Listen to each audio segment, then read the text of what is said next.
इन 5 योद्धाओं ने महाभारत का युद्ध नहीं लड़ा परंतु युद्ध को गंभीर रूप से किया प्रभावित। महाभारत में युद्ध में लगभग 45 लाख लोगों ने भाग लिया था। हालांकि ऐसे भी हजारों योद्धा या लोग थे जिन्होंने युद्ध में तो भाग नहीं लिया था, लेकिन उन्होंने युद्ध को भयंकर रूप से प्रभावित किया। ऐसे ही 5 योद्धा थे जिन्होंने प्रत्यक्ष रूप से युद्ध नहीं लड़ा लेकिन युद्ध को अपने तरीके से प्रभावित किया। श्री कृष्ण। युद्ध में सभी हाथी और रथों के सारथियों में से बहुतों ने प्रत्यक्ष रूप से कभी युद्ध नहीं लड़ा। वे बस योद्धाओं के रथ या हाथी को चलाते रहे।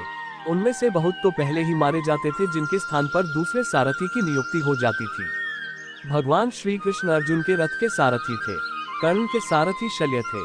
शल्य ने युद्ध में प्रत्यक्ष रूप से भूमिका निभाई परंतु श्री कृष्ण ने युद्ध में कभी हथियार नहीं उठाया और न ही उन्होंने किसी योद्धा का वध किया, फिर भी उन्होंने सबसे ज्यादा युद्ध को प्रभावित किया।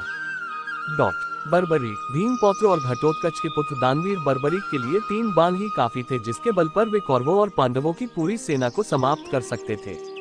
इसीलिए भगवान श्री कृष्ण ने दान में उसका शीश मांग लिया था। उसकी इच्छा थी कि वह महाभारत का युद्ध देखे, तो श्री कृष्ण ने उसको वरदान देकर उसका शीश एक जगह रखवा दिया जहां से उसने महाभारत का संपूर्ण युद्ध देखा। कहते हैं कि जब वे कौरव की सेना को देखते थे तो उधर तबाही मच जाती थी और जब वे पांडवों की सेना की ओर देखते थे तो उधर की सेना का संहार होने लगता था। ऐसे में उनका शीश दूर पहाड़ी पर स्थापित कर दिया गया था। युद्ध की समाप्ति पर पांडवों में ही आपसी तनाव हुआ कि युद्ध में विजय का श्रेय किसको जाता है। इस पर कृष्ण ने उन्हें सुझाव दिया कि बर्बरीक का शीश संपूर्ण युद्ध का साक्षी है, अतः उससे बेहतर निर्णायक भला कौन हो सकता है। इसे पर बर्बरीक के शीश ने उत्तर दिया कि उन्हें तो युद्ध भूमि में चारों ओर सिर्फ श्री कृष्ण का सुदर्शन चक्र ही घूमता हुआ दिखाई दे रहा था जो कि शत्रु सेना को काट रहा था। महाकाली दुर्गा कृष्ण के आदेश पर शत्रु सेना के रथ से भरे प्यालों का सेवन कर रही थी। जब इंद्र को पता चला कि उनके पुत्र अर्जुन को कर्ण से बहुत बड़ा खतरा है तो वे श्री कृष्ण के पास पहुँचे।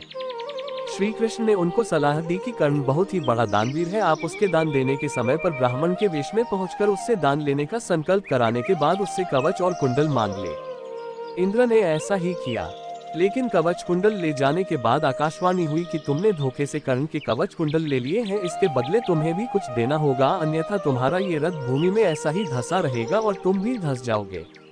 तब इंद्र ने वापस लौटकर कर्ण को अपना अमोघ अस्त्र देकर कहा कि इसे जिस पर भी चलाओगे वह निश्चित ही मारा जाएगा। यह अचूक है लेकिन इसका उपयोग एक बार ही कर सकते हो। कर्ण उस अस्त्र से अर्जुन को मारना चाहता था लेकिन दुर्योधन और कृष्ण के कहने पर उसे मजबूरन यह अस्त्र घटोत्कच पर चलाना पड़ा। हनुमान जी। भीम और हनुमान जी दोनों ही पवन पुत्र माने जाते हैं। भीम ने हनुमान जी की पूंछ उठाने के साहस किया था लेकिन उनको क्षमा मांगना पड़ी थी। दूसरा, हनुमान जी ने अर्जुन का भी घमंड चूर कर दिया था। बाद में श्री कृष्ण की युक्ति के अनुसार हनुमान जी से पांडवों ने जीत का आश्वासन ले लिया था। इसी के चलते वे युद्ध में अर्जुन के रथ के ऊपर ध्वज में विराजमान हो गए थे। हनुमान जी की शक्ति के चलते ही श्री कृष्ण का रथ युद्ध भूमि में टिका रहा और अप्रत्यक्ष रूप से अर्जुन की सहायता की थी। युयुत्सु। कौरवों का सौतेला भाई जिसने युधिष्ठिर के समझाने पर युद्ध के अंत वक्त पर कौरवों को छोड़कर पांडवों का साथ देने का निश्चय किया। अपने खेमे में आने के बाद युधिष्ठिर ने एक विशेष रणनीति के तहत युयुत्सु की योग्यता को देखते हुए उसे योद्धाओं के लिए हथियारों और रसद की आपूर्ति व्यवस्था का प्रबंध देखने के लिए नियुक्त किया। इस तरह कौरवों की सेना कमजोर हो गई थी क्योंकि वे कौरवों की सेना और उसकी शक्ति का संपूर्ण ज्ञान रखते थे। जब युधिष्ठिर सशरीर स्वर्ग जाने लगे तब उन्होंने परीक्षित को राजा और युयुत्सु को उनका संरक्षक बना दिया था।